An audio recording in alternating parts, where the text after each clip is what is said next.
What's up, Metal Summoners? We are so super stoked to see you guys as always, kicking off your weekend right in the middle of the week, just the way that we like it, just the way you guys like it. We're your island of misfit toys. We've got Angel Alamo, we've got myself, and we are very excited to spend some more time with you guys in spooky season especially, but just in general, talking about all fun things, music, culture, just happiness, and just good vibes. And speaking of good vibes, whether they're spooky vibes, good vibes, happy vibes, metal vibes. We are very, very super stoked. We are going to bring in our guest at this time. Very, very pleased to have her joining us from Living Dead Girl, coming to us from Florida. And we are going to be talking about everything from the current single to the most recent album and anything that she wants to talk about because this episode belongs to her. Molly from Living Dead Girl, thank you so much for joining us this evening. We appreciate you and welcome to the Metal Summit. Thank you so much. I like the cat. Yeah, this is Motley. He always has to get involved in some way, shape, or form. Oh, I understand. I have cats too. Oh, yeah, absolutely. Well, go on, buddy. You have to go down for a bit. All right, absolutely. But again, Molly, thank you so much, and I hope you're having a great evening, and thank you for joining us. Thank you for having me. Absolutely. Super duper stoked. And we'll start right off. When you and I kind of got in contact, it was at the time that you were putting out Dysfunctional, which is your most recent single. It's really, really fun. We were talking just briefly off the air about the fun music video that you put together. But start off with the new single. Congratulations on its current success. And let's talk about it. So Dysfunctional is a song that I decided to write thinking, I like songs that people can relate to. I like songs that are just vague enough that it can apply to a lot of different people's situations. So, I mean, Dysfunctional, I personally wrote about like family dynamics and like family relationships. And so many people just assume it's a breakup song or they assume it's about like a boyfriend or something. And that's kind of what I like to do with music. I like knowing that it can belong to so many different people and it can suit what they're going through or their life because you're talking about a topic, but leaving it just vague enough that people can put it into perspective with their own experiences. So I think Dysfunctional was a really good example of that kind of song that a lot of people just hear it and they immediately think of someone or a time in their life or a situation they've been through.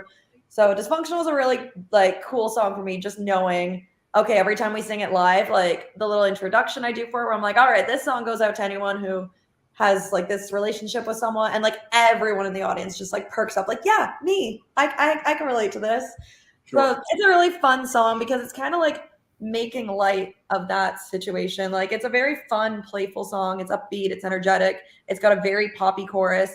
But if you actually listen to the lyrics, like I'm just, ripping someone a new ass and I'm just like singing such like a poppy, but it's also so heavy song about it. Like the verses are so screamy and so heavy. And then the choruses are like literally just pop music and we mashed it together.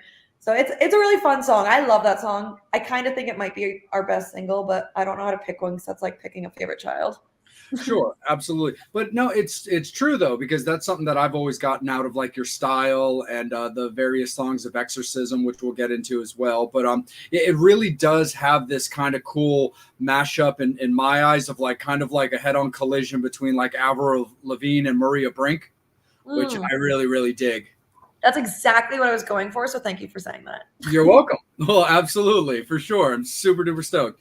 But yeah, it's cool. It is poppy. Like I'm a child of the 80s like Angel is. I'm very into like pop music. I like that heavier edge. Like you'll never hear me talk badly, especially about like 80s pop. But the thing that's funny about growing up with like bands like Motley Crue and Poison and Kiss and stuff like that, especially when you think of like bands like Motley Crue, Def Leppard and Poison, and they're always like, yeah, these are like metal bands. I was like, well, yeah, but they're pop songs. They're like, no, these are metal songs. I was like, stop it. When you are listening to like Look What the Cat Dragged In and Had Nothing But a Good Time and Pour Some Sugar on Me, those aren't metal songs, those are pop songs. They're being played with heavy guitars.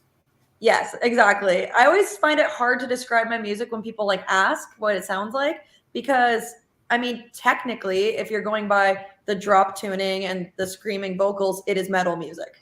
Mm-hmm. But it's very modern metal music. It's very polished. It's very, I like to call it sparkly. Like it's literally like so polished it is sparkly with very modern production. So it's like, yeah, it's metal, but like it follows the structural like songwriting of pop music. Yeah. So I love pop music and I love metal. I'm not picking one or the other. Sure. No, absolutely, because they both fit in at some point, like your time of the day, your current mood. There's room for all of it. Yes, even in the same song.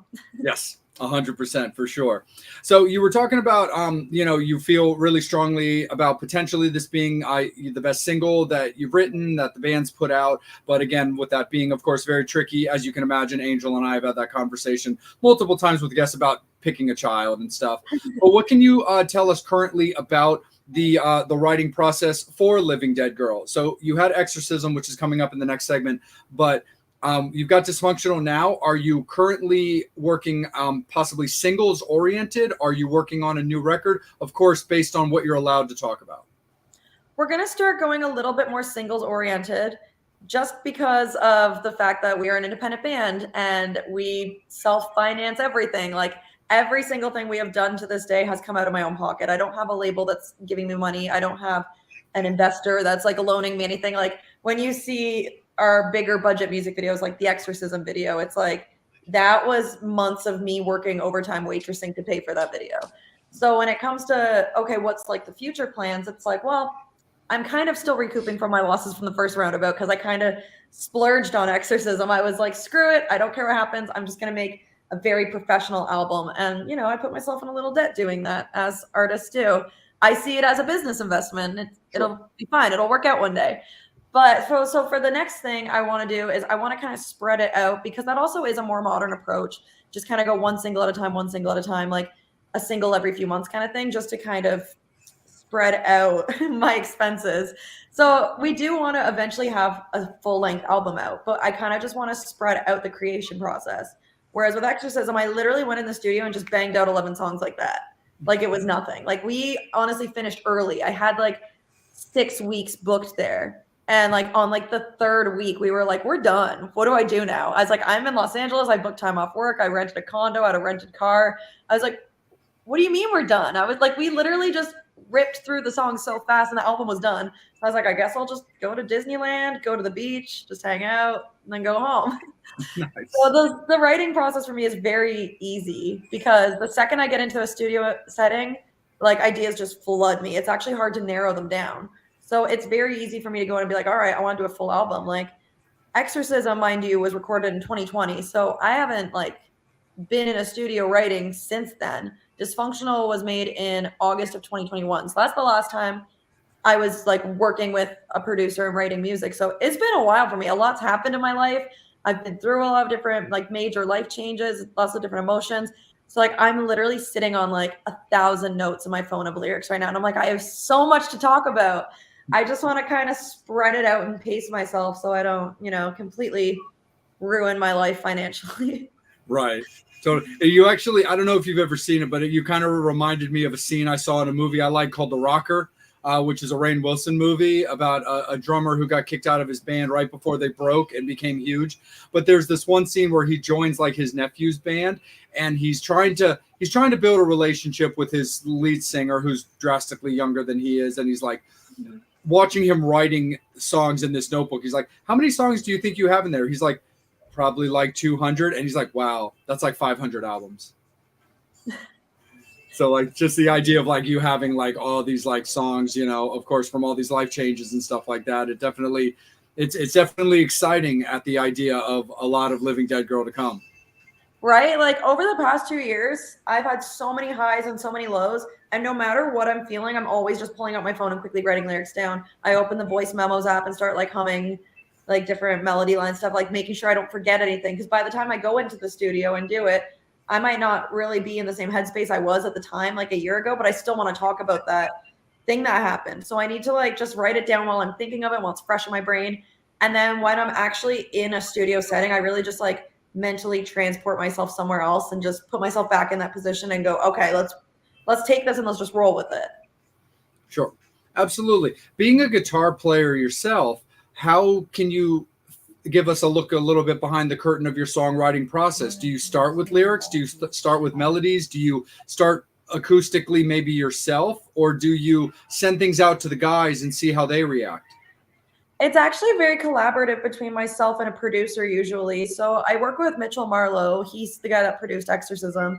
And honestly, he and I just like sit across from each other in the studio and like I'll text him lyrics.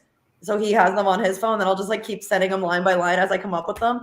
And he's sitting there with a guitar just like he starts playing something and I'll be like, nope, a bit more like this, and he'll change it. And then I'll say, okay, can we add another bar here so I can make this line longer? Like, we literally just bounce the ideas back and forth off each other until a song is born. And like, he and I got to the point where we had such a good working dynamic. Like, we wrote and recorded the song Villain in under 4 hours. Like, wow. I wrote all those lyrics in like 10 minutes and I showed it to him and he goes, that's way too many words. That's not going to fit in a song. What do you think the meter is going to be? Like, how do you think all those words are going to fit? And I was like, I don't know. I'll just like rap it. And he's like, I have no idea what you're thinking. So we started making an instrumental. Like, I kind of just like give him keywords. I'm like, this mood, this vibe, like this aesthetic. Like, I'm like, this song is about this. And he kind of works on the instrumental until it's where I like it. We approve of it. And then I literally just walked up to the mic for that specific song for Villain. And I literally just started like kind of rapping it on the spot. Like, it's very punchy, very staccato-y.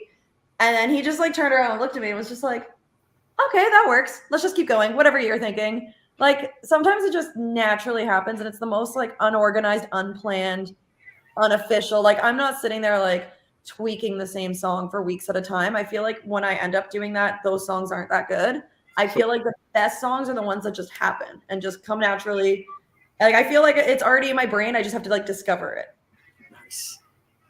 Absolutely. No, for sure. And that definitely makes sense, especially when you've got like a songwriting partnership that's proven to be so strong. You know, it kind of does have a little bit to do with that old saying, if it's not broke, don't fix it. Exactly. Yeah. Like, I personally, and I'm not bashing anyone who does do this, don't like to write in a group with my whole band. No offense to my band either. I mean, they don't care. They know what we're doing is working. They're not complaining. But I don't like writing in a group of people. And Mitch had said this with me too. He said, it's good that I just came into the studio alone and wrote the album like by myself pretty much, because he's like, instead of having so many cooks in the kitchen, so many ideas, so many people contradicting each other, he's like, you came in, you're like, this is my vision. This is what I want. This is what we're doing. This is what I don't want. Here's a couple reference songs. Here's my lyrics. Let's just do it. Like, it was just the most straightforward, easy. It just came together. Whereas like if I sat in a room full of people and was like, here's my idea. And they said, well, here's my idea. And then I'm like, well, my idea is better than your idea. Like, I don't work well like that. I used to write music with former bandmates, like when I was younger, when I was like 19. And honestly, I didn't like any of those songs at all. They just felt a little less personal, like just a little bit too like contradictory, maybe. Yeah, like I feel like it's just like the expression "too many cooks in the kitchen," you know? Mm-hmm. No, for sure. Just you're too many people throwing things into the pot and then wondering why it doesn't taste good. Right? Like when I used to collaborate with multiple people on one song, I kept finding I was like being overridden. Like I would speak up and be like, "This is what I want," and then someone else would be like, "Well, this is what I want," and I was like, "Well, I'm the one paying for it," so I was like, I don't know what to tell you. So I find like the way I work best is just one-on-one with the producer. Then I know I'm getting like listened to and everything. Absolutely, 100%. Angel, let's kick it over to you, my guy. How are you doing this evening? And it looks like the Metal Summoners and the Living Dead Girl fans are starting to speak up. Oh yes, awesome! Just want to say thank you for your time this evening. I can the title of your song. I think for a lot of people probably describes their year or their a time in their life. So it's just really cool with the song and the song title. I'm like, wow, I could relate to that. That's pretty much me this year. Yeah. So I'm going to throw it out to the fans, and then I'm going to bring in Blevins, who's just going to talk about a show he has coming up.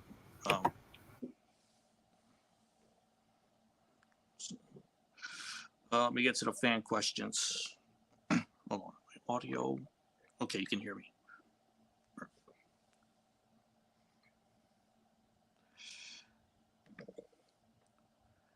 Have you seen the Exorcist movie? Exorcist, Saw X, and Nun 2. I have not seen any of the three. Not gonna lie. I'm not a big movie person though. I have ADHD and I can't pay attention to things. So I don't watch a lot of movies.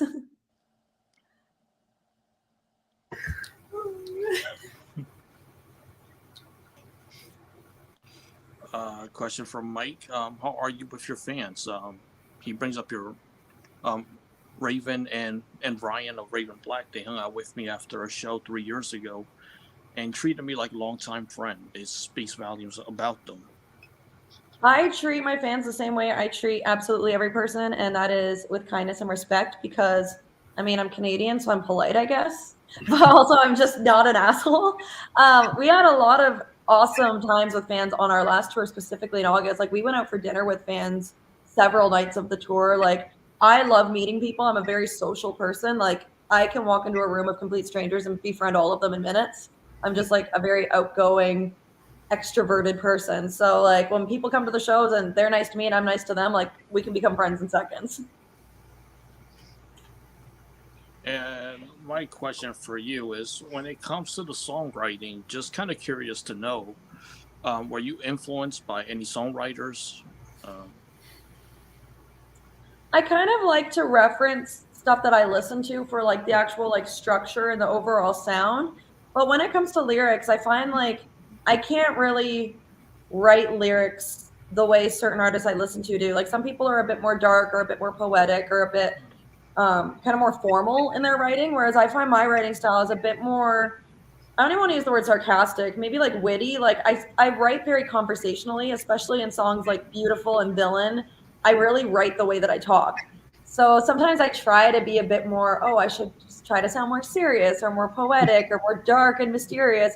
And I always find that's just not for me. I need to just sing the way I talk. Like in Dysfunctional, the lyrics are like, figure your shit out and then you can call me back. Like the lyrics are literally the exact same way I talk.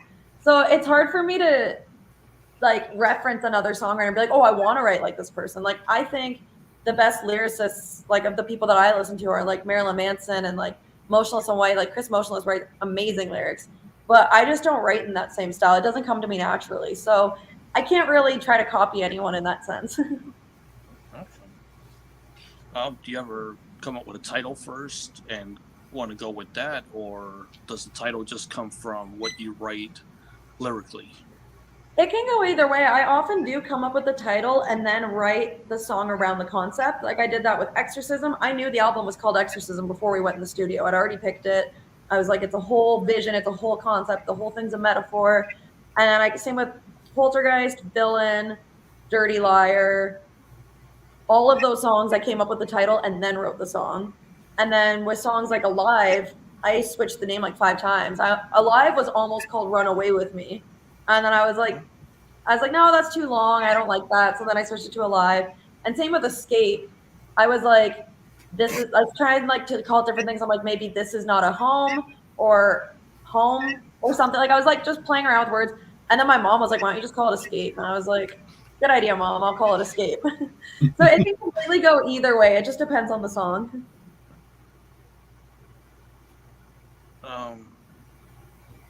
Do you ever, and again, just curious to ask because I guess because people don't buy CDs much anymore, do you ever put your lyrics out, or do you just leave it for fans to interpret what the lyrics are? Oh yeah, we do lyric videos. I'm a big fan of lyric videos because I'm someone that likes to actually be able to sing along when I listen to music that I like. So I'm like that dorky kid that would just spend hours on Windows Movie Maker when I was a kid making lyric videos for absolutely no reason. So that translated into my adult life. Now I'm sitting there making lyric videos for my own songs. And we just put those up on YouTube for anyone that cares to know the words so they can sing along to it. And we also have like the lyric booklet in the CD, but like you said, not everyone buys CDs anymore. And I think some people have uploaded our lyrics. I've like Googled my own lyrics before because there's been times where I've forgotten them like in the heat of the moment. I quickly Google them and they all came up on Genius. So someone uploaded them there. Wow. Was it correct though? Because I know I've gone a few times and read the lyrics. I'm like, that's not what the lyrics are. Most of them were, but I remember I read the lyrics for Exorcism and in the pre-chorus it said I was a good metal girl, but the lyrics are little girl. And I'm like, why would it be metal girl? That doesn't even make sense. So I should probably like make a Genius account so I can go in there and correct those. You could. I mean, it's your songs when you think about it. Is it like Wikipedia? Can I just like go on and edit it? That's a good question. That's a great question, actually. Any musicians? I need to go correct my own lyrics on the internet because someone uploads the wrong ones. Yeah, because they'll be singing it that way live, and they're like, "That's not the lyrics." Yeah. Well, it's Especially funny. if it becomes Sometimes, like a sing along. yeah, a lot of the times, like my band members don't even know the lyrics. Like our former drummer Ryan, he was always like mouthing the words while he was playing drums, like on certain parts. And in Villain. We were playing Villain, and he was mouthing, jealousy's the same thing. And I was like, no, it's jealousy's a sickness. So, and he was like, oh, he's like, it sounds like you're saying the same thing. So he was just like mouthing the wrong words for like months before I caught on. And I was like, what are you saying? He was doing that live. Yeah. That's awesome. That's how you know it's a live show. Yeah, exactly. And then I was just like, wait a minute, what are you saying? We get to a few more fan questions. Beavis or Butthead? Uh-huh. Wait, is that a question for me? Yeah. I've never watched that show, so I don't know. Oh, take that, Brian. Your kooky question didn't come through this week. I'm sorry. I don't know which one's which.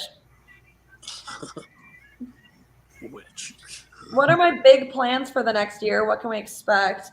Well, my big plans for next year, I'm getting married, so you can all expect to see wedding pictures. That's kind of my priority for 2024. I'm not going to lie. But we are writing new music as well. We've also confirmed just a few shows for next year. We're kind of starting to become a little bit more, I don't want to like word this one. We're kind of becoming a little bit more selective with shows for the new year, just because I am, like working to save up for my wedding and just kind of want to focus on my personal life a little bit more than I have, because I've kind of neglected it over the past few years to prioritize my band. But so for next year, like we're kind of just trying to do like festivals, and we kind of just want to be like the opening band at some shows instead of like going out for like a month-long headlining tour, because we kind of did that for the past 2 years. So we kind of want to change our approach a little bit next year, just to spend less time out on the road grinding away and have more time at home working. But we are working on new singles. I am actually going to the studio in November to write and record a new single with Mitch, who I've mentioned earlier. And so early next year, we will have a brand new single out. Nice. Avatar, the Masters of Conceptual Albums. I love Avatar. I've seen them live like 3 times, and they absolutely blew me away. I'm trying to read these comments here, but I already took my glasses off, and I'm like... No, that's all right. That's what I'm here for. Let me just... Where are my influences musically, since you answered lyrically? Musically, I'd say like a combination of like Motionless in White and Avril Lavigne. I like the modern kind of my metalcore sound. I love the very gothic rock music, but at the same time, I like there to just be a sprinkle of pop punk in our songs. And before I kick it back up to Jay, I'm just gonna bring in Blevins real quick from 13 South. You caught me off guard. There you do. I just want to say, how you feeling? How's it going? And we understand you have an awesome show coming up next week with John Karabi headlining, and you're going to be opening it as well. And this is for a good cause, so you can talk about that. Yeah, thank you. I do want to say real quick that what Molly was talking about, and y'all were talking about with, people not understanding lyrics and stuff. One of my favorite ones is because I said the same thing. It's the Foo Fighters song Monkey Wrench, and where it says, all my enemies are friends. Me and Taylor Hawkins was in an interview. Taylor Hawkins thought that was, and he was even singing it, live like that. All my enemies are French. And because it actually sounded like that. And I thought that was really fucking cool. But anyway, so yeah, I sing shit wrong all the time. Those words do sound similar, though, in your defense. Yeah, exactly. They do. They're very close. I mean, just like I can't remember the name of the song. Old song wrapped up like a deuce, roller over in the night. Like it sounds like douche. I'm sorry, but Blevins, my girlfriend makes fun of that song every time we hear it on the radio. I've been telling her, I was like, it's deuce is what they say. She's like, no, it's not. It's this. I'm like, trust me, I hear what you say, dude. Just like in Agata Davida, in the Garden of Eden, supposed to be in, but drunk ass sang it wrong. What's his name? Did Yellow Ledbetter? God, I'm sorry. I am not a Pearl Jam fan. Anyway, but Yellow Ledbetter, he wrote and sang it live, and every damn song, every word he said was not even in the fucking song he wrote. But it's been different every time they do it live. So, it is what it is. So I forget songs. I forget words to my songs all the damn time live, and I'm like, oh fuck. Now, the second verse, same as the first. Nobody fucking knows, but Right. I've had a couple times where I forgot a line live, so I just sang the same line I just sang a second time, and I don't think anyone noticed. I'm like, I'll just repeat it twice. most people don't, you know. Yeah. And if they do, good for them. I'm glad they know the fucking words. You know, that Right? just makes it even better. You know, I'm like, sorry, I'm on like day 20 of living in a van and I haven't slept. So if I forget my own lyrics, I have a reason. yeah, no doubt. So, but yeah, it's called G4L Cancer Benefit Show, and it's put on by G4L Records, which is my the label I'm on, and the guy Marcus that is the CEO of the label. I got diagnosed with cancer in 2020. Y'all know my whole story and everything, and it's you know, it's been rough. It comes and goes. It's I'm never going to get rid of it. I just you know, do chemo and a little bit and keep it down and going about my business. But anyway, and his wife, they got married in 2020. 3 months later, she got diagnosed with breast cancer, and it got into everything. Her intestines, her brain, her bones, you know, lymph nodes, everything.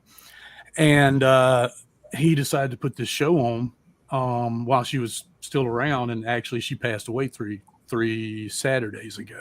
Yeah. So you know, it's hard for him to keep on with this, but so that's what the benefit is for, is for to raise money to help me and her and him, rather, with medical bills and stuff like that. But it's something that we plan on doing at least twice in a year, but mainly once a year for sure. But we're going to make it kind of like a Make-A-Wish thing, and where people send in, you know, their stories, and we pick somebody, and we actually take the show to them, to their neighborhood or their town, blah, blah, blah, stuff like that. So that's the big grand idea. You know, we'll see how it works out. But this time it's in Nashville. It's next Tuesday night. Starts at 7:00. Doors open at 6. It's John Karabi's the headliner.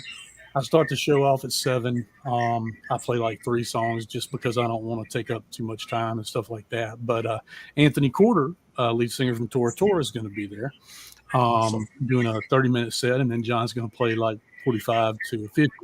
We have a meet and greet and all that good stuff after. We got auctions going on with guitars that have been donated to us. We're going to get John and Anthony to sign them and auction them off. And, you know, we're trying to get sponsors and this and that and the other, which, I mean, we have a couple, but it's, you know, it's late in the game.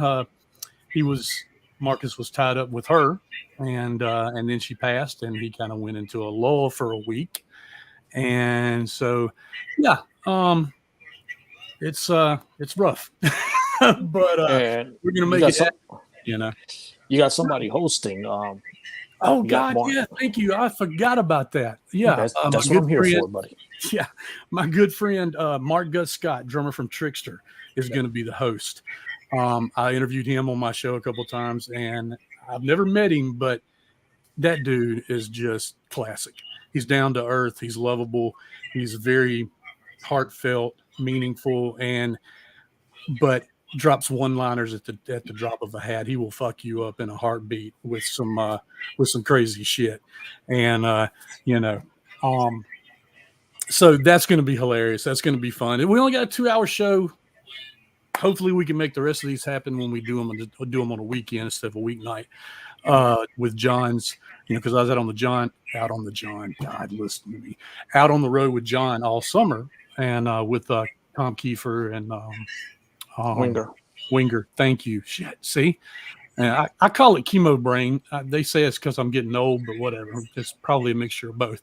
But anyway, so yeah, that's about it. And because John can't do weekends, he's trying to do his own thing, and he of course went back to the Dead Daisies, which is fucking phenomenal. I can't wait.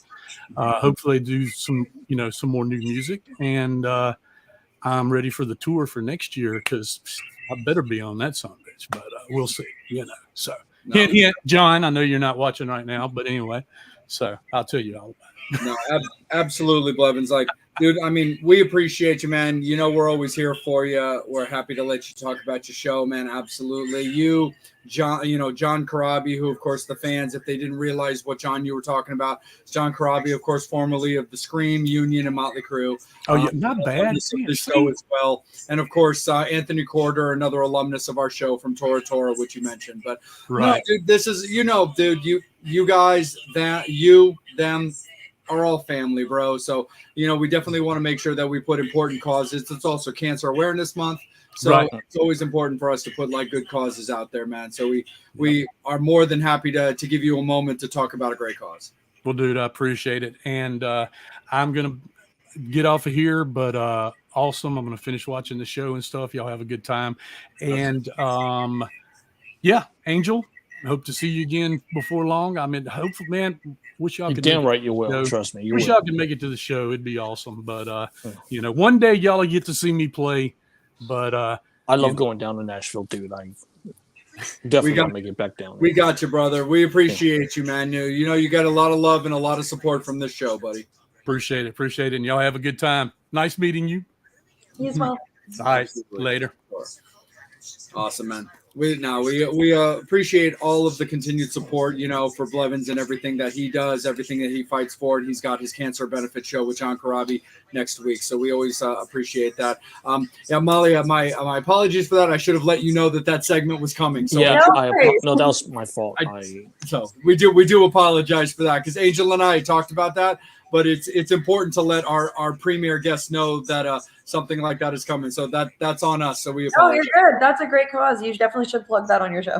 No, absolutely, for sure. But Angel, let's kick it back to you, man. Because it looks like we got a cool question here. My thoughts on the Tuna Coil.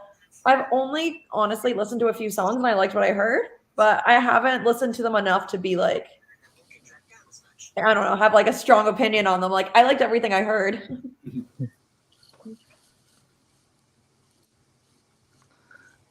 And just someone say hello from Minnesota. Hi. So, do you ever get, why don't you come to this city, that city? Do you ever get those type of requests? Constantly. From fans? And we know it's up to the promoters. Of yeah, course. It gets kind of, I don't want to say the word frustrating, but maybe like a little disheartening when you know that every time you announce a tour, there's going to be someone somewhere who's disappointed. Like, it's just sad to know, like, you can't please everybody. Every time I'm like, all right, here's my tour dates. There's people that comment and they're like, damn it, I can't see you. I wish I could. And it's like, I just feel bad. I'm like, I can't, like, there's people who are excited we're coming to them. And then there's people sad that we aren't. So it's like, every time we post tour dates, we know we're going to get like the mixed response. Like our August tour was our longest tour yet. And we hit so many states on it. It was like our biggest tour we've done to date with Raven Black. And like even on that one, so many people are like, well, why isn't it coming to California? And I'm like, I don't know, man. I don't do the routing or the booking, so I don't know. Does it help if they hit up promoters? Like if somebody is in California and there's a club, can they go to the promoter and say, hey, we want Raven Black and Molly to come it absolutely to California? Does help. Yeah, I've told a lot of people to do that. I'm like, if you want to see us in your city, your state, to come play in your backyard, wherever, I'm like, just tell your local promoter, your local venue. Because if you say, hey, we want to see Living Dead Girl, and they reach out to our booking agent and they can together work out a routing that leads us to that place. And also it helps if, you're kind of plugging our name into their ears. When we do go to book in that city and we say, or our agent says, hey, I want to book this band Living Dead Girl, they'll go, oh, I've already heard of them. They've been requested here before. I would love to book them. Whereas if the promoters, never heard of us, they're like, who the hell's that? They might not book us. So even just saying when you're at a venue and you see someone that works there and you say, hey, you guys should book Living Dead Girl, that 2 seconds word of mouth can actually really help. Yes, and once the show gets booked, share it. We're not in the 80s where you got to go out and do flyers. You can just do it behind a keyboard. Yeah, exactly. Yeah, even like if you do it like over a message, it still works. Festivals, and if so, which we played our first festival last year. It was Earth Day Birthday in Orlando. So we played alongside like Motionless in White, Ice Nine Kills, Black Veil Brides, Jelly Roll, 3 Days Grace. that was a really surreal, awesome experience. It was so cool. Like we were just standing backstage and like we just like went up and started talking to Jelly Roll and like Chris Motionless and stuff. And we were just like, this is so cool. That was a really awesome experience. It was a lot of fun. And we also played, I don't know if you count it as a festival, but we played Canadian Music Week. We were one of the like showcased artists at that this year in June.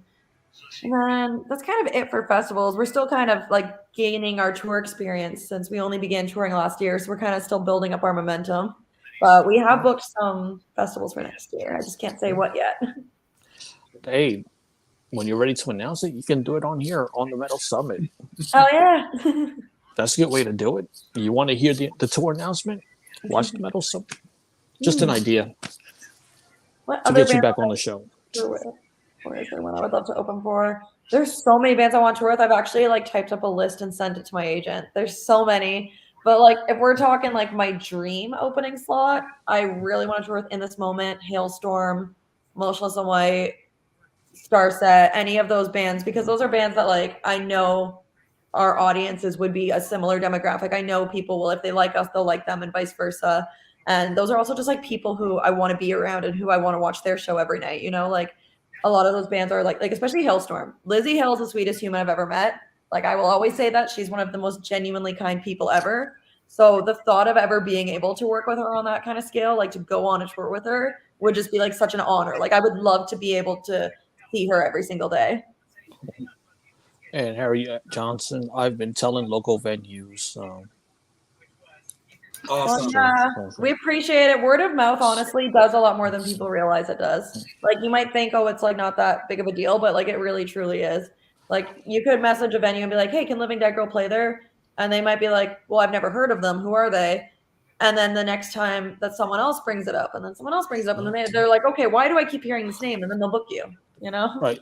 So, Harry, I'm just curious what town you're from, what town you're trying to get Living Dead Girl in, so that we can also get on it.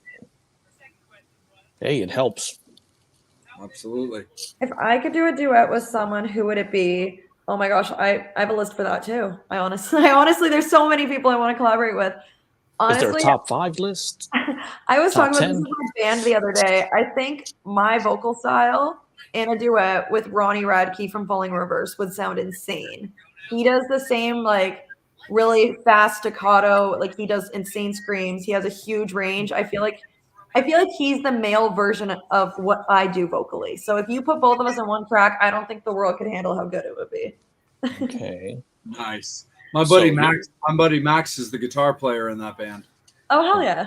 Yeah. I love Falling Reverse. Totally. For you might be familiar with them. I'm, from being around like that scene and stuff like that as well. But another person, if you're not familiar with his vocal style, that is similar to Ronnie with his versatility, that I think you would probably mesh pretty well with, is Michael Vampire from Vampires of Everywhere. Oh yeah, I know them. I figured as much. Yeah, I've known Michael for many years now, and I've gotten to know his drummer Jesse very well. Also, both of them have been on the show. Also, they're just great people. But since you mentioned Ronnie and the way you were talking about vocal stylings, it just kind of got me going. And I was like, I think she would do well with Michael also. Yeah, I love people that just have that, range of versatility. Like I can sing, I can scream, I can sing like this or sing like that. Like I've got different flavors I can offer, Like that's kind of what I gear towards with vocalists that I listen to and who I admire and look up to. I'm like, all right, let's see what you can do. And let's see what we can all do in one song. I love flip-flopping back and forth. I love the reaction I get when I go from singing to screaming and people go, how do you do that so quickly? Like, that's what I strive for, is versatility. Oh, here's a good idea. Harry's in South Carolina. Mike Green's in Tennessee. So there's a Sun tour for you. Yeah, we've done South Carolina and Tennessee both a few times, and they were really good shows. It's really easy for us to go there, too, because we live in Florida. It's kind of just like going a little circle. So South Carolina, that's pretty easy, right? Yeah, it's like right there. Like I just like pointed out my window. South Carolina's like over there. Yeah. So we got to make it happen for West Columbia. West Columbia, I've never even heard of that. Like, is that a big city or? I'm not from America, so my geography skills are limited. That's all right. I have no idea what the hell I am either. So.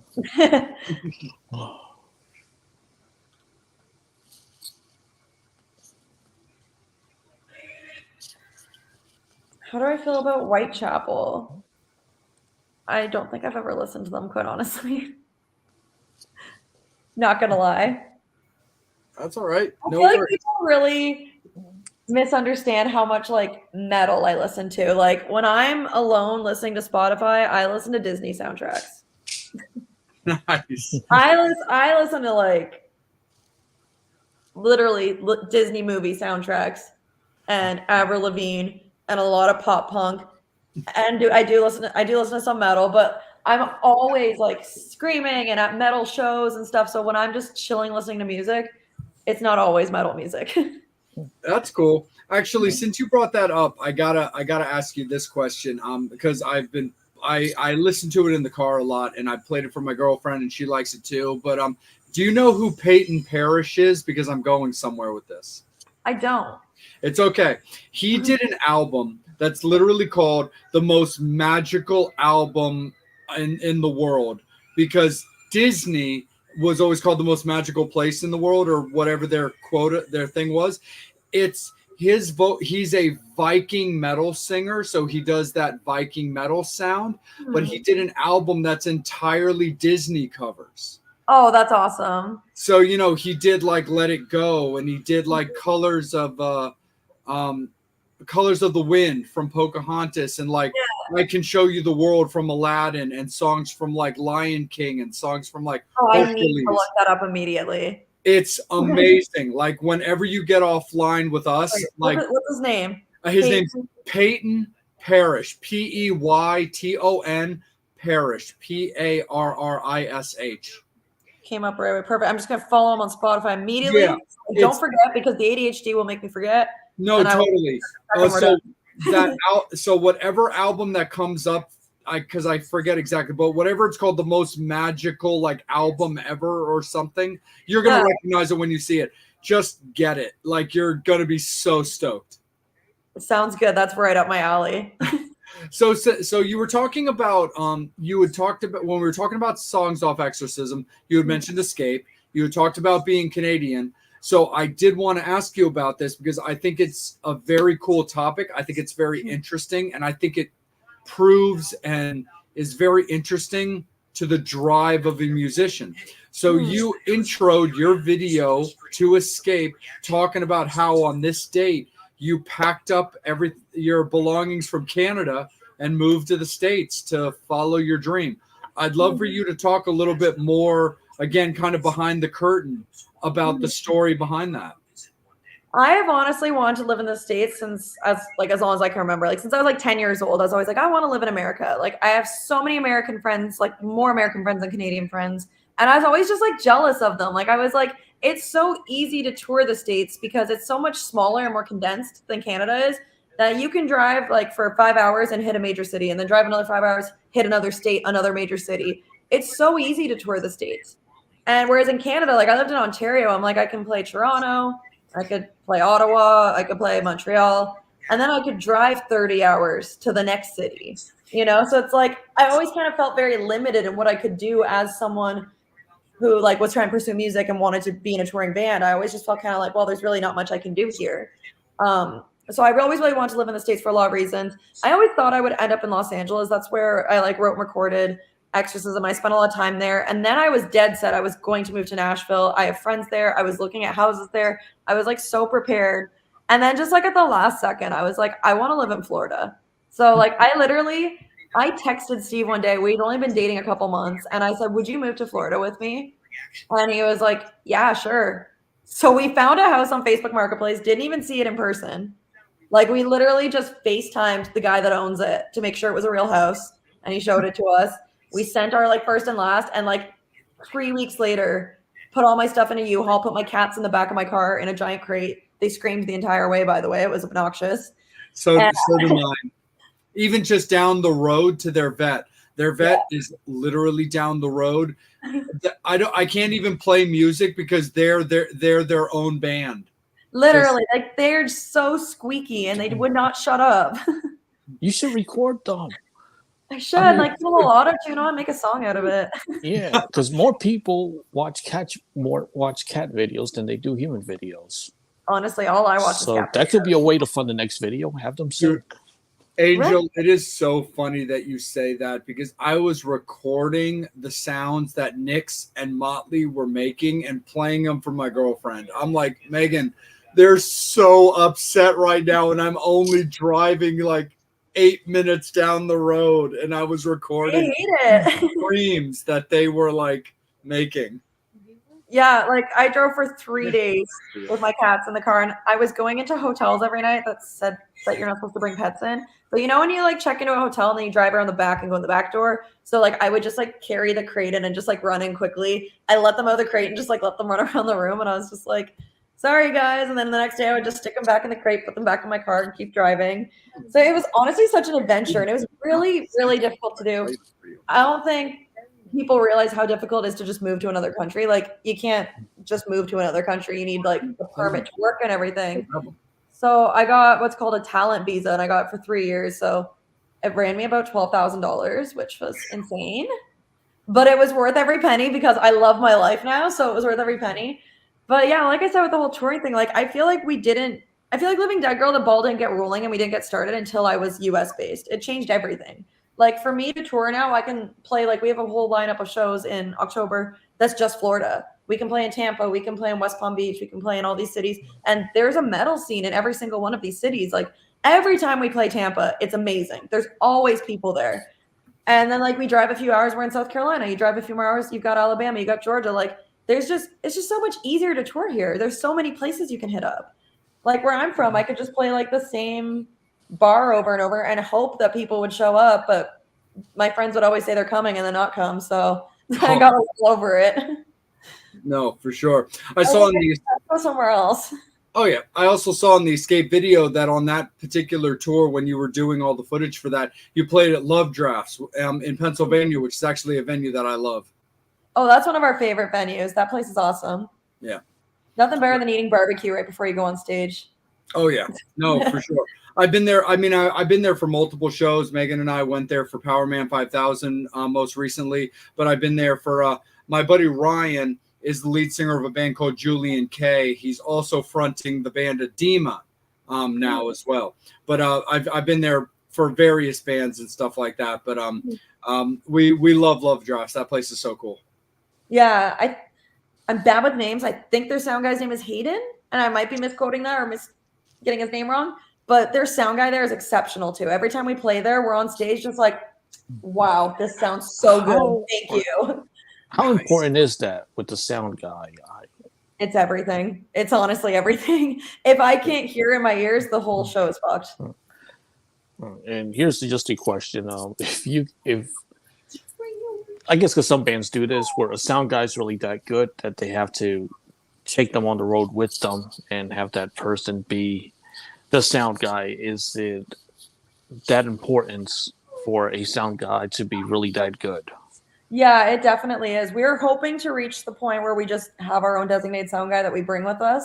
We just, don't have that in the budget at the moment. We're lucky if we can eat some nights on tour. So the thought of adding crew at this level is like, I can't afford to pay you anything. So we're going to wait until we, do a bit more work and get the momentum going a little bit more. And then we can actually afford to hire somebody. For sure. Absolutely. So, go ahead, Angel. We got a question. Sorry. No, of course. Blair was just digging. Beautiful and Fighter, very badass. Thank you. Nice. Beautiful is a fun one. I like Beautiful. I was like, I'm just going to pick a random topic and rant about it. Nice. So one thing I wanted to ask you about that I found very, very interesting because one of the things that I do myself and hopefully that you and your band yourself, of course, or whoever's representing you PR wise, if you're, like Maria and stuff like that, grants it when you come to town, is I do a lot of rock photography. And I would love to, have the opportunity to shoot your show one of these days. Yeah. Speaking of photography, you're managed by Jeremy Saffer. I am. Is, if anybody's familiar, this is a little bit more towards me, who's like, especially a part of like my community and the stuff that I'm really into. My girlfriend and I are huge Wednesday 13 fans. Jeremy shot them. We love New Year's Day. Jeremy shot them. Anyway, for Metal Summoner fans, Living Dead Girl fans, anybody who's not familiar with Jeremy, he's a insanely established photographer, dominantly in kind of the hard rock / goth community when it comes to those type of bands. He's got an amazing book out called Daughters of Darkness that showcases a lot of his photography. But anyway, because I don't want to get off topic, how did you get involved with him? Because I only knew Jeremy as a very established photographer. But then when I got into Living Dead Girl, even before you emailed me about Dysfunctional, and then when I did some research on the band and saw that he was the manager, I was like, really? That Jeremy Saffer? That's very cool. Anyway, Molly, how'd you get involved with him? I actually modeled for his book, Daughters of Darkness, way back in 2017. So he had reached out to me on Facebook and said, I'm doing this project, and he needed like alternative models, and he was like, do you want to be a part of it? And I was just like mind blown. I was like, I admire this guy's work. I'm like, I literally told him, I was like, I have posters of photos you've taken on my bedroom walls. Like as a teenager, I had all of his pictures of like Black Veil Brides and Bring Me the Horizon, Emotional Zoe that he took on my walls. So I was like, the fact that you even know I exist and that you think I'm a good enough model to be a part of your project, I was just like so honored and flattered. So, I mean, I was 18 and my parents literally drove me 10 hours to go do this photo shoot. And we got there and we met and we just like really hit it off. Like we worked very well together. And then he just kind of became like a friend of mine in the industry. Like we made it a yearly thing where like every summer I would just go down to Massachusetts. I would do a photo shoot with him for like 3 days. He would take all of like Living Dead Girls promo photos for me and I would model for his book and everything. And then like finally, like he was like my friend in the industry who like had answers for me because he's been around longer than I have, doing this longer than I have. Like I was very, very new at that point. Like I didn't even have an album yet or anything. I just said, I've got this band and we're trying to do stuff. I don't really know what to do. I'm like, what do you recommend for me? So he was giving me a lot of advice. He was the one who said, you should work with Mitch Marlowe, this producer I know. So while I was at Jeremy's house, I emailed Mitch Marlowe and I was like, hey, do you want to work with me? I'm friends with Jeremy. And Jeremy's like, just drop my name so he knows where you got the email from. And he like helped me get in contact with him. And then Mitch Marlowe produced our album. And then Jeremy got me in contact with Maria, our publicist. And then he got us in contact with Gary, the guy that did a live radio campaign and everything. So he was already like really helping me just out of the goodness of his heart, like for like nothing in return. He was just like giving me advice and pointing me in the direction of the right people to work with and everything. And then I was saying to him, like, I want a manager for my band. I feel like we're at the level now where we need a manager. And then my mom was like, why don't you just ask Jeremy to manage you? She's like, he already basically is, so he might as well do it officially. And so I talked to him about it. He told me he actually like did like go to school for like band management. He's like, I did used to manage bands back in the day. I just haven't in a while. But he was like, let me think about it. And then he like came back a few hours later and was like, yeah, I want to manage you. Let's do that.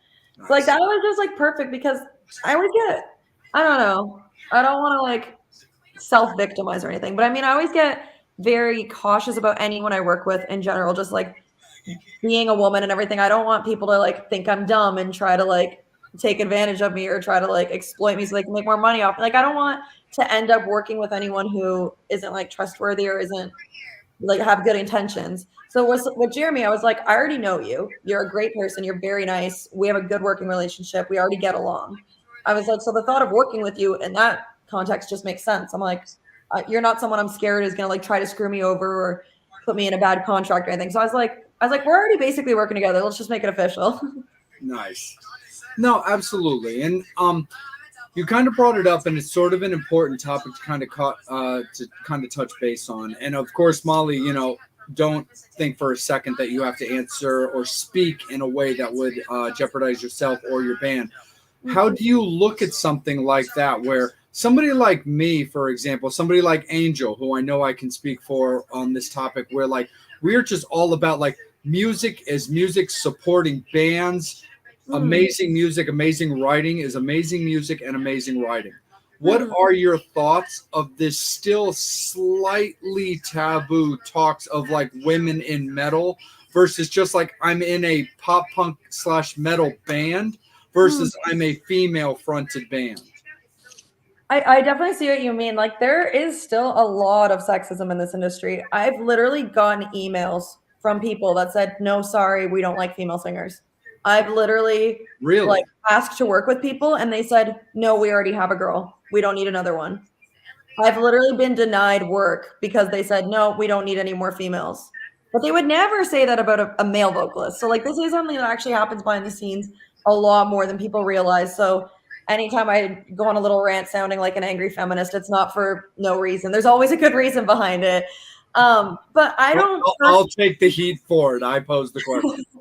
But like I don't personally find like offense in like the word female fronted metal. Like I just like to own it. I like knowing, okay, like I'd rather be a big fish in a small pond. Like there are less females in metal than there are males. Like that's just a fact. I'm not offended by that. It's just the way that it is. Like a lot of women, I think, don't realize that they can do that with their voice, that they can sing metal, or maybe they just don't want to, and that's fine too. But for whatever reason, a lot of girls don't sing metal, and that's just how it is. But knowing that, okay, I could be a big fish in a small pond, then I don't see that as a bad thing. I'm like, I'm in great company. Look at Maria Brink. Look at Lizzie Hale. Look at all these incredible female artists. Like, I'm like, we're just in this cool category all to ourselves. Like, that's awesome. I think it's a cool thing. Like, I really try to just milk it and use it to my benefit. Like, honestly, I really use I'm a girl, click here as like my clickbait. Like, I had a whole conversation with my band for the Alive music video where I said, I'm going to make the thumbnail a picture where my cleavage looks spectacular.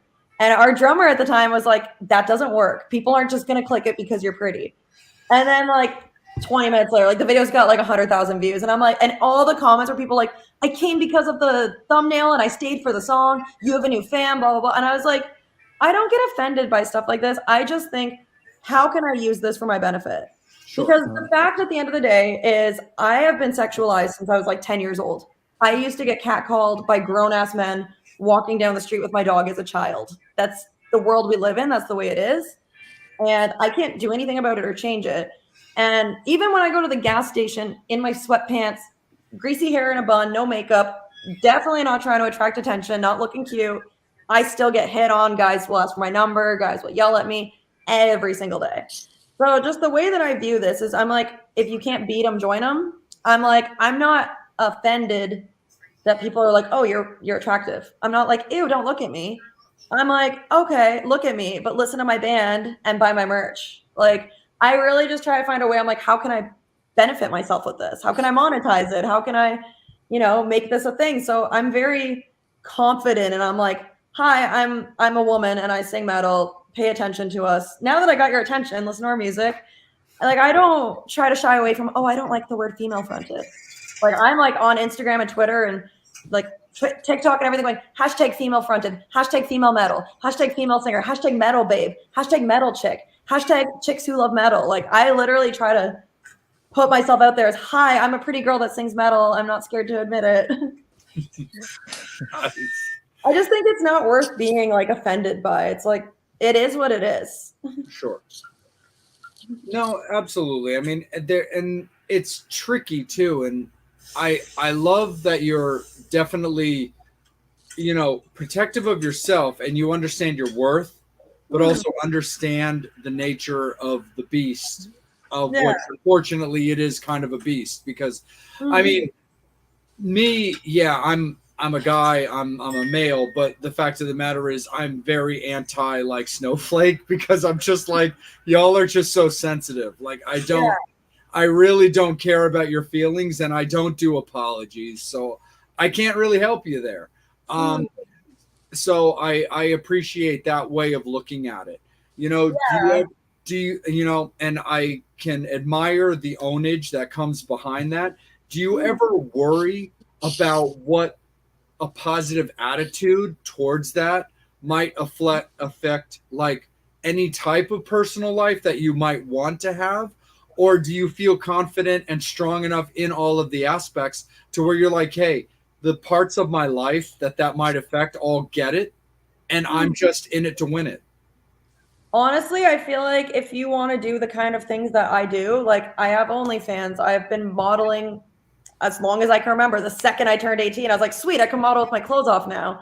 Like I've been in Hustler magazine. I've been to Maxim parties. Like I've done so much, self-expression that involves sexuality in it that I'm just so free-spirited and so like I'm so desensitized. Like I think I just see nudity. I'm like, it's art. It's the human body. It's art. Yeah, I'm not like, oh my God, that's so taboo. That's so offensive. I'm like, you look amazing. That's awesome. Good for you. Like, nothing like in that world phases me at all. I'm just very like a hippie about it, I guess. I'm very free spirited.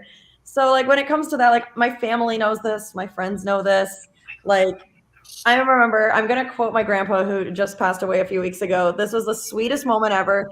I have like OnlyFans and stuff, and I do modeling. I'm friends with all my family on Facebook. When I'm posting a picture in a bikini, like my whole family sees it, and they're just used to my shit. Like they're like, yep, that's Molly. Who cares?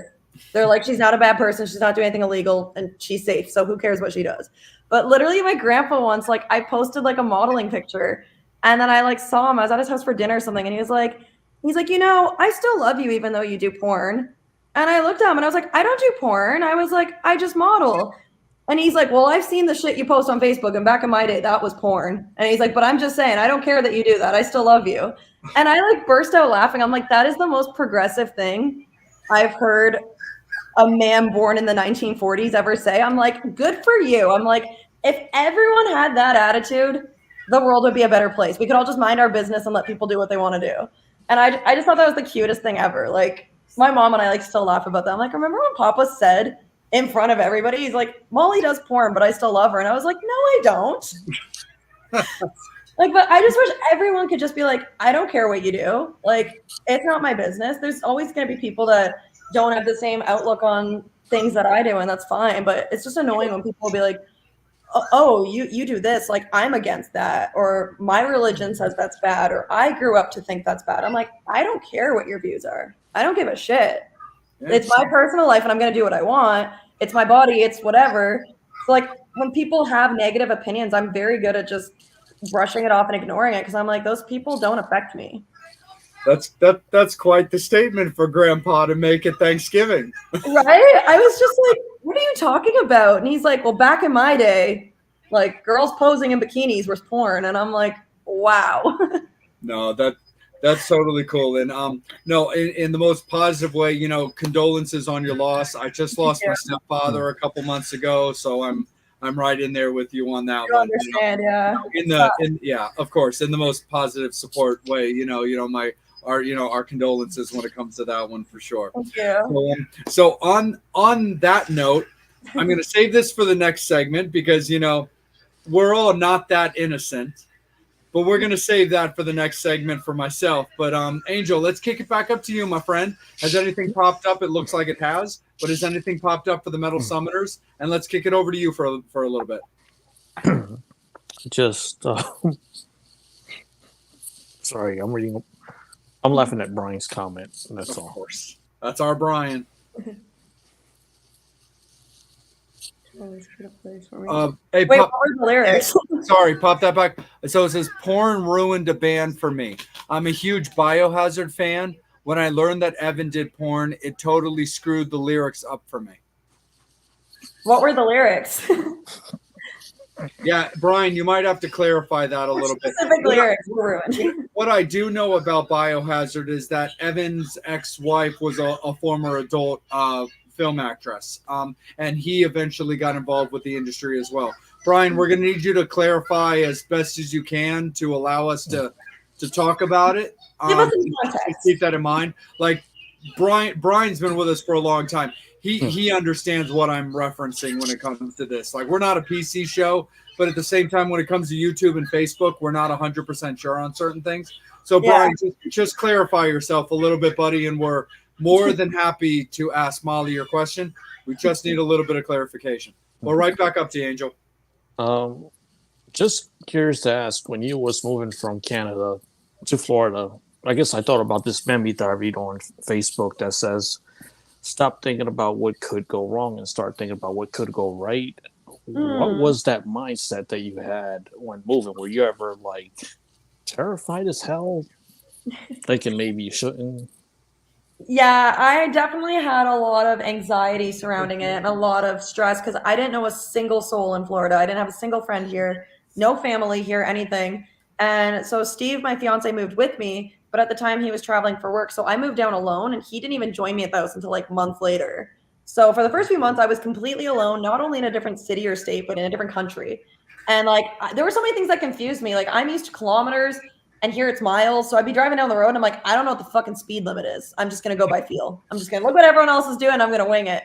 So like there's just so many like little differences here. And like I just felt like I felt like a little alien, like on a different planet. I was like, what the hell is this? What am I doing? Every now and then, like I did get like a little wave of sadness because I was like, I can't just like go see my mom or my grandma. Like I can't go hang out with this friend, or like Jordan, our bassist, has been like my best friend since I was 16. And I'm like, oh, I can't just text Jordan and say, hey, what's up? You want to come over? So like it was definitely a huge adjustment. It really changed a lot of things, but like I don't regret it even a little bit. Like I was at that Raven Black show last night, and the amount of people that came up to me that were like, hey Molly, it's great to see you, and so many people hugging me. There were people there I've never met in my life before who came up and were like, hey Molly, how are you? Like I honestly just felt like this sense of community in like the metal scene here and in the States in general that like I just never had that same feeling in Canada. Like I always just like in Canada kind of felt like, oh, I don't belong here. Like I stick out. I'm the sore thumb. Like I was bullied so badly in high school. Like I'm talking like police reports filed and stopped showing up to school, kind of bad bullying. And like I always just felt like, why am I here? I'm like, I don't belong here. I don't fit in here. And then like I moved to Florida, and I don't think people even realize how much of an alternative and metal scene like Florida has. Like there's a lot of like if you go to downtown Orlando, there's a lot of like goth people and tattooed people and people who look like me. Whereas like in my small town in Ontario, I was like the 1 in 1,000 that looked like that. So I just really feel like welcomed here. And I'm so glad that I moved here because it really changed my life. I've made so many friends here, like more than I had in Canada in just a short amount of time. So all of those feelings of this is expensive, this is scary, what am I doing? And just figuring out the process as it goes. Like there were so many things I had to figure out. Like I'm like, I don't know how to open an American bank account. I don't know how to, like there were so many things I had to figure out. And I was just like, it'll be worth it. It'll be worth it. Just do it. And now looking back, I'm like, I would not have changed a thing. I'm glad I did it. Did that have any effect on your songwriting from being in Ontario to then being in Florida? Did that affect your songwriting in any way? I have written a lot of songs since I've been down here. I've been very like creative and inspired lately. Like I'm just like itching to go back to the studio in a few weeks. I'm like, how am I even gonna pick which song is the one I end up recording? But like I definitely do feel like I'm like more inspired down here.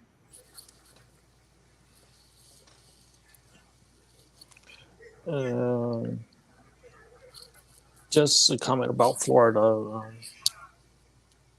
Yeah, there's a lot of death metal bands that originated and moved to Florida. There's so many bands here. Like if you go to like any local show here, like there's really good bands here. I've been noticing that a lot lately. Two good friends you made at metal shows. That too. I've made friends at concerts too. It's like we are all in the same place because we enjoy the same thing. Let's all just be friends. Yeah, like the best friends I've had have been like Jay. I consider Jay a best friend, and I spent a birthday with Jay. I went down in 2020 to Baltimore, spent a birthday hanging out with him, and we've been knowing each other since we started the Metal Summit, but it's been kind of like family. We've seen each other through all stuff. So, same thing with the other guys, Bobby and Steve. So, you're right. It's like a community. Like when I go seeing Kicking Valentina in Baltimore and Pennsylvania and Jersey, you see the same people, and it's almost like a family reunion type of thing. It really is, yeah. Oh, by the way, Brian's asking about my accent. About. Oh. Out and about. Oh my God! Did you just get the about question? I get that every single day, honestly. At my work, people will be like, wait, where are you from? What's with the accent? I just like hit my vowels differently than you guys, I think. It's when I say like certain words. When I said bagel and my friends started laughing. I say that too. I call them bagels. My friend from New York laughed at me and I was like, how do you say it? I mean, I've kind of accepted defeat on that I understand that the world refers to them as bagels, but I call them bagels all the time. Bagel. Yeah, I hit my A sounds very aggressively. Yeah. Like my girlfriend makes fun of me all the time over pasta because she yells at me because it's apparently supposed to be called pasta. Yeah. Call it pasta. That was another thing. One of my best friends is from New York City, and I literally said pasta, and she started laughing. She's like, "It's not ass, it's not pasta." She's like, "It's pasta," and I'm like, "I'm sorry." Yeah. She was giving me a hard time about that in the supermarket the other day. I was like, "Do you want to get some pasta or something?" She's like, "It's pasta." I'm like, "It's pasta." Pasta. See, she's doing it right now because she knows she's right and I'm wrong, and I'm cool with that. That's Yeah. a lot. So You've never said that's a lot. bagels. You've always said bagels. No, I've called them bagels before. No, you said bagels. She says I've called them bagels, but I know that I've called them bagels before No, too. you have not. I'm not fully into metal. Oh, I never said I'm not fully into metal. I just mean when I'm on tour, all I listen to for a month I'm not. is metal bands every single night, my Yeah. own streaming music. So I would not say I'm not fully into metal. It's just that that's not the only thing I listen to or the only thing I enjoy singing even. Who would I say is the greatest metal band and who is my favorite? Stop trying to say something. I mean, greatest is completely subjective. Completely. Not. No matter what I say, it's gonna bum some people out. Yeah. My favorite though, all-time favorite, if I could pick one, I'm sorry, it's gonna be Marilyn Manson. Oh. I'm sorry if that That's a good offends one. people, but he's No, what I mean- got me into that kind of music in the first place. I started listening to him when I was 10 years old, and I was like, that's what made me go, I want to sing like that. And I learned how to scream because I was like, I got to get that raspy metal voice. And it was because I was trying to sing Marilyn Manson when I was 10. Do you have? I mean, I don't mean to me. I mean, I was in high school when he first came out, and at first I was just like terrified. But I'm pretty sure that in the '70s, people felt the same way about Alex Cooper. Yeah. Or Kiss. Every time something new came out that no one's ever done before, it's going to obviously freak some people out.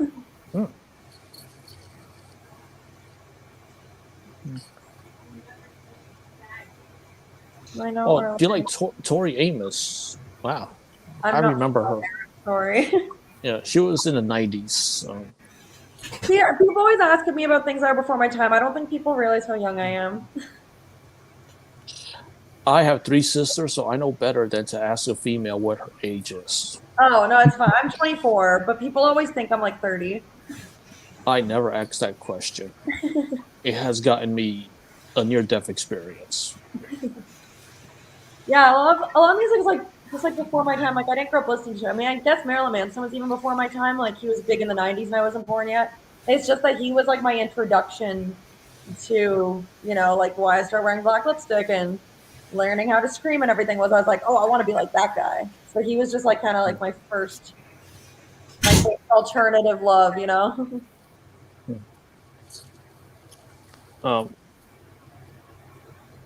guess I'm just curious.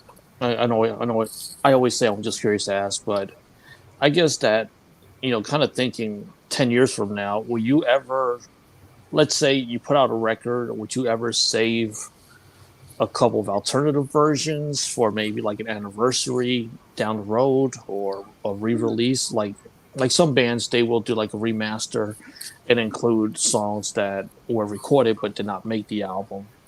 Yeah, I definitely would do that. Like we did just put out the deluxe version of Exorcism, and we just kind of included some like reworked versions of songs, but that is definitely something that I think is like fun to do. It's like I don't think of it as like, oh, you're just recycling old content. I feel like you're just like breathing a new life into it and just kind of expanding its world further.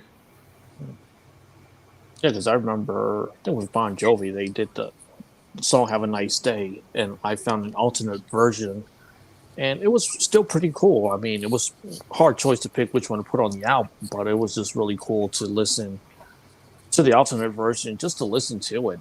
I mean, yeah. Yes. I remember like even Avril Lavigne, like I love Avril Lavigne to death. She's my favorite. She put out like a remastered version of her first album for the 20th anniversary. And like, I don't know if people who aren't musicians notice it as much as people who are musicians, just because, we've trained our ears to notice such tiny little details. But like listening to a remastered version of an album you're really familiar with already and noticing like the things that sound different, as a fan, like I thought that was a really fun, cool experience. I'm like, I literally just got to hear like a different version of something I already loved. Yeah. Okay. You don't have to say the name, but have you ever listened to a remastered version that just sounded the same? I don't think so. I'm just curious because I hear that all the time. Oh, we're re-releasing the remastered version, and Hmm.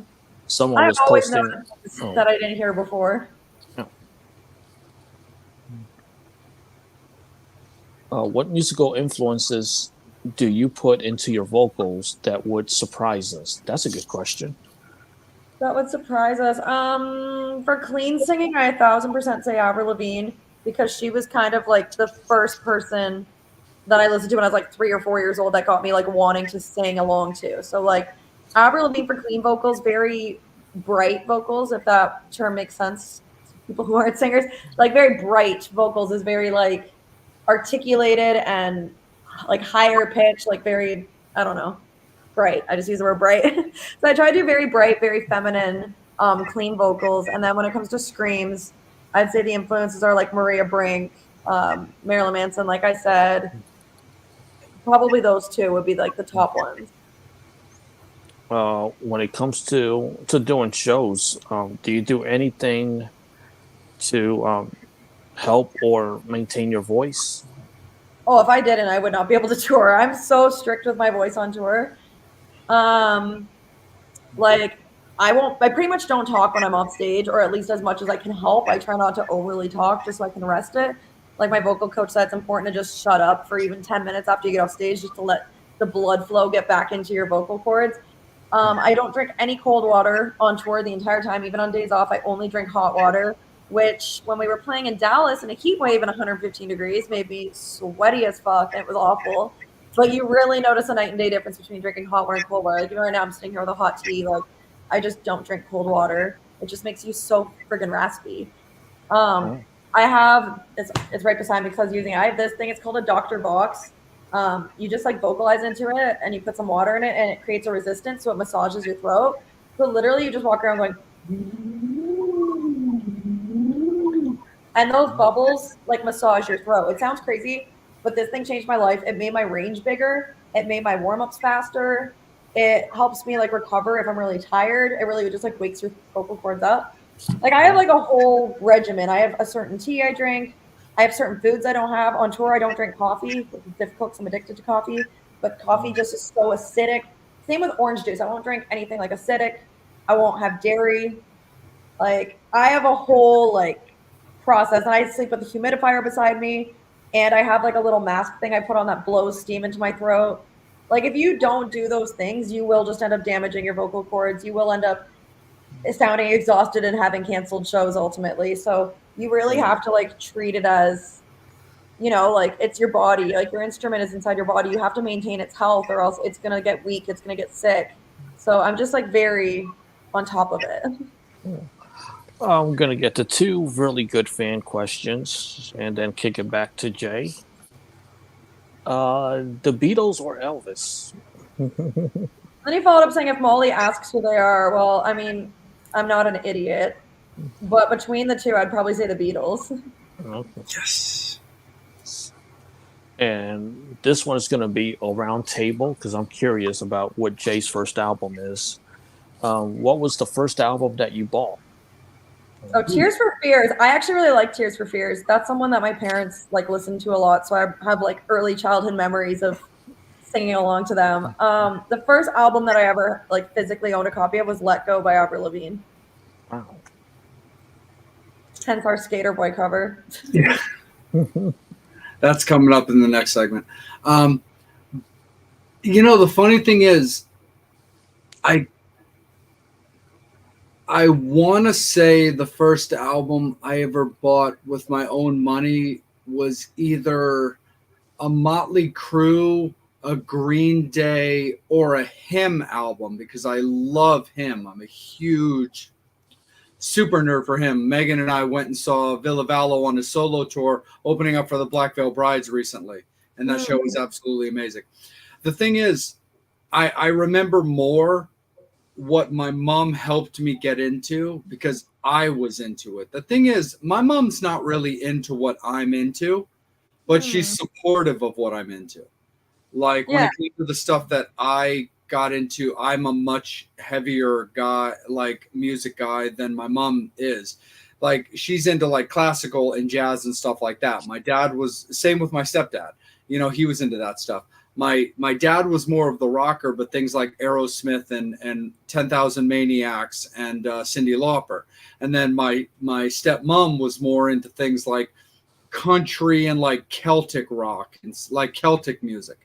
But my mom was always super duper supportive about the stuff that I started getting into. So like, for example, I just went out with Megan to see Queen, and my mom gave me my first Queen album, and I never looked back. I'm a huge Queen nerd. And I was a big fan of Stairway to Heaven from Led Zeppelin. So my mom got me the cassette tape of Zeppelin 4 that had Stairway to Heaven on it because I really wanted to listen to that song. But I also remember when I started, you know, not only being a big 80s nerd, but when I started branching out into pop punk myself and getting really into bands like Green Day, Good Charlotte, Newfound Glory, stuff like that. My mom started feeding my pop punk, you know, addiction. So she got, while I think I had gotten myself copies of like the really early Green Day records, like Kerplunk and 10,000 like Slap Happy Hours from Green Day. But I definitely remember my mom getting me Dookie because I really, really wanted it because I love those songs, you know, Basket Case and When I Come Around and She, and that kind of stuff. So sorry, Angel, that's kind of my thing. I don't have a lot of memory of exactly what my first album purchase was, just because my mom was very supportive of when I would say around Christmas or my birthday, I'm into these songs right now or these albums. These are what I'd like, and they would show up under the Christmas tree. So that's a little bit more realistic for me, bud. Before I answer the question, you know, Bobby's our guest co-host. Bobby, get on the show, dude. You got the link. Oh, Bobby, stop. Can't say I have. So I was trying not to bust out laughing because he does that all the time. We will be talking about a topic, and Bobby's our boy. He's our resident empress of this show. He's, you know, completely. We 100% support the man. We love the guy. Yeah, that's a tricky one. Our beloved Bobby. Come. No, you can put that back up, Angel. That was funny.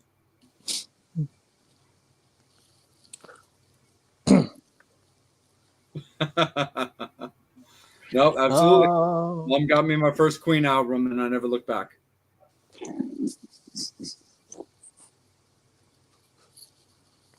don't even remember. Yeah, Bobby, we're not. The interviews I usually do. Yeah, that one's a little bit. That one's a little bit different. All right. But, so for Molly, me, I'm sorry. For me, go ahead, Angel. Motley Crue, Dr. Feelgood, and one time I found a VHS tape in a black bag that my brother put underneath the bed, and that was the first one that I saw. Just to answer Bobby's question. Nice. Idiot! Like that's where they would hide it. That was the way. Yeah, back in the 80s. So Molly, let me ask you this. So you guys put out an EP, you know, Not That Innocent. Which I always found, I think it's a great record. I have it. And I think it's a really, really cool series of covers that you chose. The one thing I find particularly interesting about that album is, you know, it spoke to me personally in kind of a way that shows that different people might listen to songs, listen to bands, or connect to them in different ways, because music is kind of a universal language when it comes to that. I love the Oops, I Did It Again cover. I think the Skater Boy cover is great. But the things I found particularly interesting was the pink cover to open it up, the Come Clean cover in the middle, and then the Fighter cover to end it. Because the reason I found those particularly interesting is then after, like I said, learning about with the Escape video, with when you were talking about, you know, moving to the States to follow what you wanted. I found the way you set up the Not So Innocent EP was a very, very interesting interpretation where you've got Get the Party Started to open it up. You've got Coming Clean in the middle, and then you've got I'm a Fighter to end it. Hmm. Like I said, music speaks differently to different people. Did you set up that EP in any particular way? Because it spoke to me as a very interesting covers trajectory of how a musician might think. Yeah, I just picked the songs that for me felt like when I think, okay, nostalgia, what did I used to listen to when I was like 5 years old? What songs were popular at the time? What did I used to sing into my hairbrush, dancing around my living room when I was a kid? Because that's honestly, when I was little, I just played singer. That was like my thing. And other kids played house or played whatever little role play scenario children play. Whereas I was always standing on my couch pretending it was a stage and just dancing around singing. And so I just picked the songs that I remember thinking like, oh, this is awesome when I was like 5 years old. So it was just kind of like which ones came to my mind first. I didn't really put them in like a specific order, like for any reason. I just kind of went with like, okay, an order of what I thought sounded fun and easy to listen to. Yeah, I don't know, it wasn't like as strategic as you might think. It was just kind of like a for fun throwback to my childhood. For sure, absolutely. And I didn't mean it to sound so much strategic. It was more like I said, around the ways like, hey, different people will hear an album in different ways and connect with it in different ways. For me, I know my way around a stage. I'm familiar with an instrument. I love music. It's all good. You know, a lot of us on the show, I know Angel as well as Bobby, who just joined us, are all musicians in some type of way. And like I said, it's just the way kind of it's stroked. It kind of strikes a different person. But I found it just kind of interesting for me when it came to that record out because I started, and it's probably me looking more into it than an average person would, where knowing that this particular musician completely uprooted their life to pursue something. So finding Get the Party Started, and then after another song going into Coming Clean, which can be a very, opening type song, a very intimate type song, depending on how a person wants to look at it. And then again, Fighter from Christina Aguilera to close it out. Like I said, might be nothing more than me looking very heavily into it, but I look at it a little bit from that musician's point of view, and that's just the way it spoke to me.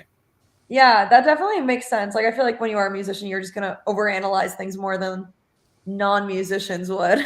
Yeah, no, 100% for sure. But Bobby, it's great to see you. I'm Molly. This is Bobby. He's one of our co-hosts. So look, Molly, look, you being a rocker, a female in the artist. Look, I just got off the road. These guys know I was out with shooting my local gal a couple weeks ago, Pink, Alicia from here. So how much has she, Amy Lee, Lizzie Hale, that been an influence in your career? Heavily. I think it's really important for people to see like representation and have people that they can really personally relate to. So seeing like a woman like myself that's just absolutely dominating it, like killing it, playing big shows with incredible vocals and just doing the damn thing. When you're a young girl and you're looking up to that, it's just very important to see a bit of yourself in the person. You know what I mean? Like to be able to relate to them like that. Especially that's one reason Avril Lavigne's always been so significant in my life is how similar her and I's backstories are. She's from a small town in Ontario. I'm from a small town in Ontario. Like I grew up an hour away from where she grew up. And just knowing like, okay, you don't have to be born in Los Angeles to industry rich parents in order to like make it and do something with your life as an entertainer. Like to know that she came from very humble beginnings in a very similar situation to me, I always just like related to her so much. So having like people that you can look up to, knowing that they came from the same thing as you and they've probably had similar experiences and similar struggles as you, it's just very important, I think, to remind yourself like, okay, other people have done this. Like anytime you have a struggle, you're like, I'm not alone in this. Everyone has. I remember even Ash from New Year's Day telling me a few years ago at Warped Tour, she had this like workshop thing and she was talking about she said people will turn you down because you're a girl. She said you will literally get told no thanks, we already have a girl. And that's now happened to me on countless occasions throughout my career so far. And I'm like, I always think back to that conversation with her. I'm like, I remember you telling me that would happen and now it did. So it's just kind of like nice to know. I'm like, well, I'm not alone in this. It's happened to her. It's happened to others. It's happened, just kind of like a solidarity in it. So second question I have, if you were to go out on tour, who would be that artist that you would love to be a support for or a co-headliner with? I absolutely want to tour with Hailstorm one day. I will do whatever I have to make that happen at some point in my life.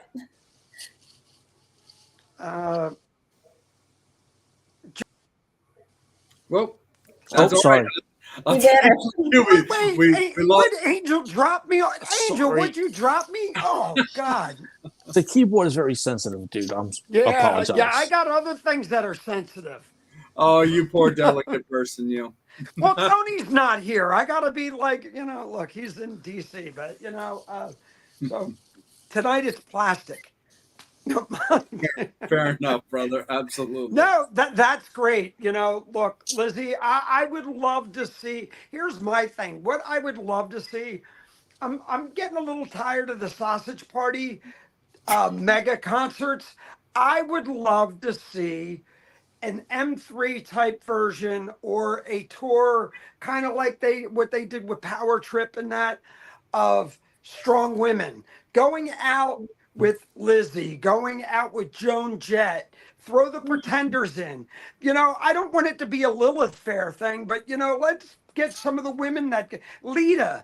Let's do this thing, and then have new up and coming female artists out there that Lacuna Coil, some of the women out there, a lot of the unknown bands, and do it that way. Do a 2-3 day festival.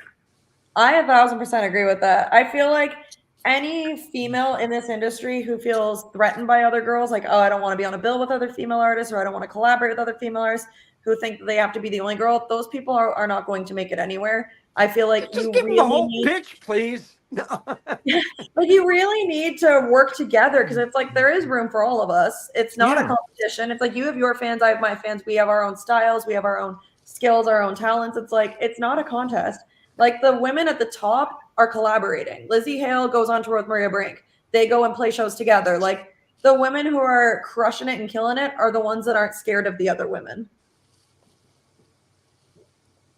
Of course, it would be great to see even a cruise. I would love to see something like Monsters Rock. And, Larry, I'm putting this out to you, brother. This is something you could take it off. But I would love to see a female type cruise. Not a female Lilith, but you throw everything, and then you throw in different genres. Look, even put somebody like Cyndi Lauper in the mix. Throw everybody. Because with that, I really think you would get, you'd get a mix of everybody on a cruise ship. Yeah, that would be fun. I think it would be badass. You go out with somebody like a Vixen, and it's not hard to do. Yeah, definitely. I love lineups that have like multiple female singers on tour, because like female singers are my favorite singers in metal. So I love when I can see multiple of them on one show. And I'd like to see it in different genres too. I mean, it would be great not just to see the metal, but let's go into the ones who paved the way for a lot of things, who opened the door, whether it's a country artist or, whoever kicked a barrier down, that was just like, oh, Gretchen Wilson, who was badass in the country thing, who did a lot of things there. But you throw that mix in, you're bringing a different crowd. And look, like I said, it doesn't need to be a sausage party. I agree. Jay, back to you, brother. Nah, no worries, man. Absolutely, for sure. So, Metal Summoners, it is last call for alcohol. We definitely appreciate all of Molly's time, but we want to allow her to have enough time to be able to enjoy her evening. So we really appreciate all the time that she's given us. We do have her for a few more minutes. But Metal Summoners, Living Dead Girl fans, it is last call for alcohol. Any final questions, comments, anything that you want Molly to know about, anything you want to ask her, now's the time to get it in, because we'll definitely make sure that your questions get answered, but it is that time for that. Molly, why don't you talk to us a little bit? You touched on it at the beginning of the episode a little bit, but let's just kind of circle back around on it. What are you looking at currently around the end of 2023, and what you can tell us about 2024? You did mention that you're getting married, so of course, family first. myself, Angel, Bobby. That's all stuff that we can attest to, and we're all about family. So definitely family first. But what can you remind the Metal Summoner fans, the Living Dead Girl fans about? What are your plans currently for the end of this year and next year? So we are ending this year off with a handful of shows just around Florida. We are going to be playing like in Tampa, West Palm Beach, Satellite Beach, Tallahassee. We're playing in Orlando with Icon for Hire, which is very exciting and I can't wait for. We've got just like a little handful of shows just to end off our year. And then we are going into the studio in November to record a new single, which will be out early next year. And we are behind the scenes just kind of quietly confirming some shows for 2024 as well. Nice. Absolutely. Very, very cool. Angel, let me kick it over to you, brother, in case anything has popped up on the Metal Summoners end or the Living Dead Girl fans' questions, just to make sure that we clear the board. No, we're definitely cleared. Just appreciate your time being on the show. Definitely looking forward to seeing you live at some point in 2024. Wait, where are you based out of? Sure. New Jersey. New Jersey. I'm Okay, in we haven't been to New Market. Jersey yet. You're in How Philly? about the Philly market? You know, I haven't been in Philly yet either. I have so many places I haven't hit yet that we are trying to, that we want to. Yeah, and I currently live in Maryland. I'm originally from Massachusetts. Gotcha. I haven't been to Maryland yet either. Like, what the hell? wow. Well, like I said, we do love drafts, so that's super duper cool. But definitely wouldn't hate to see you more in like the Maryland market. I think that would be super duper fun. Yeah, we got a lot of new places that we literally have like a list of where we got to go next.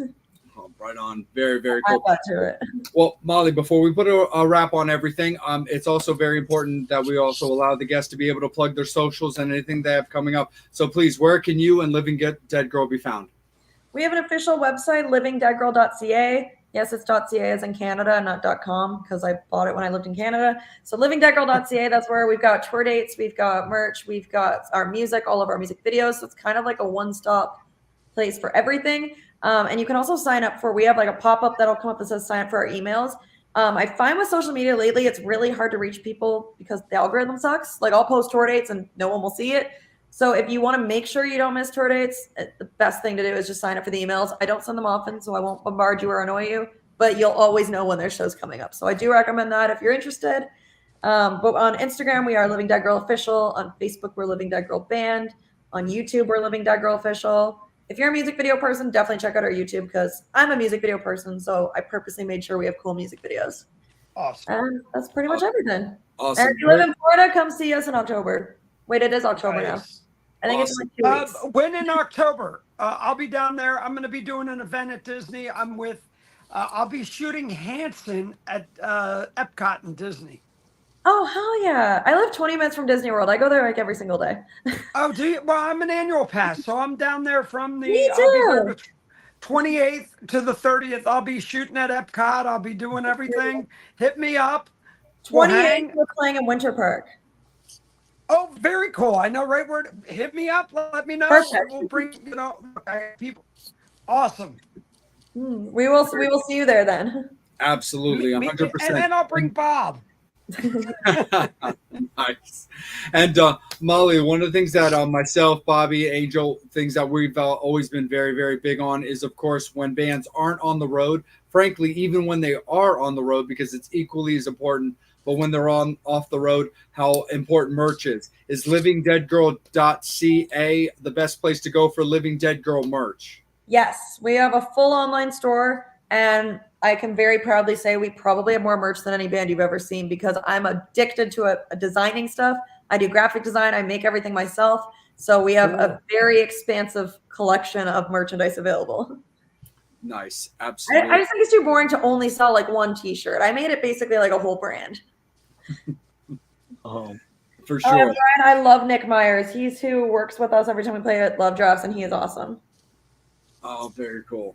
Absolutely, for sure. Well, Molly, we can't thank you enough for taking some time out of your evening, for reaching out when Dysfunctional was coming out, and showing interest in myself as well as what myself, Bobby, and Angel do when it comes to our show.